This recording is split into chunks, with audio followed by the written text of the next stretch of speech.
Alrighty, so we just finished our 9-hole playing lesson here at Sky Mountain.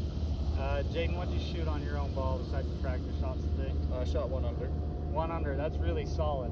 So, where you lost some strokes, you know, what was it, 4 birdies, I think? 3 birdies and a double bogey. 3 birdies and a double. Okay, so we messed up a little bit on that par 3 where I was kind of teaching you that bunker shot. Yep. Those situations can be avoided in a round kind of with shot selection, right? Yep. I think on both par 3s here at Sky Mountain, they're both over 200 yards. Today they had 2 tuck flags, and you picked the club that went right, that perfect yardage, and tried to hit the good shot, which is okay. You know, you're a good enough player to do that, but I think a middle green shot would have ultimately, you know, you'd have been down around 3-4 under with that.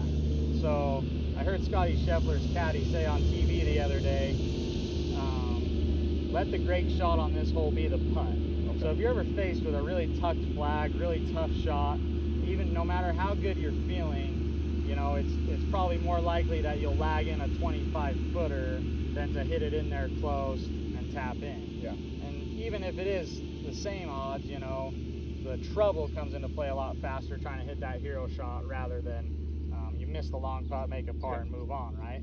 So on both holes 12 and 16, hole 12 you made a great up and down from a short-sided shot on the par 3 there, and then 16 kind of got a bad lie in the bunker, but after hitting it a couple more times as we were out there and practicing, you started to feel that hooded feeling and how hard you need to go at it, and you were actually doing a great job of it. So I think that's a good shot to have in your arsenal going forward.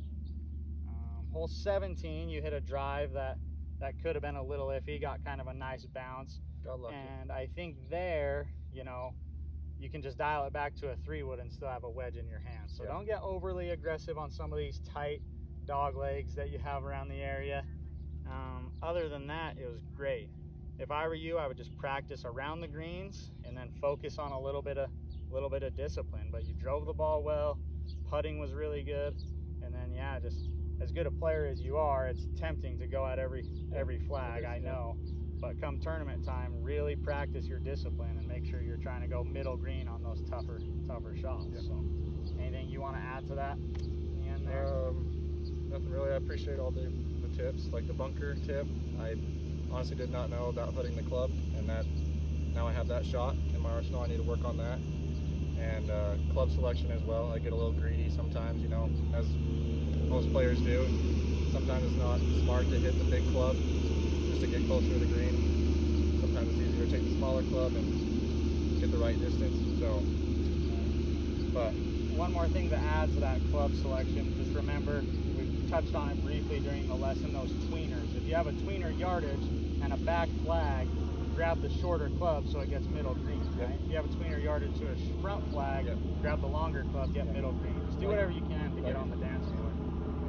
In reality, it's easier to two-putt than it is to try and make a hard up and down, especially when you short-side yourself. So that's what I did to myself today. So you can roll in plenty of 15, 20 footers all day. So that's how you score it a little better. All in all, it was a great round, and I appreciate the tips, Cam, buddy. Thank you. That one recording?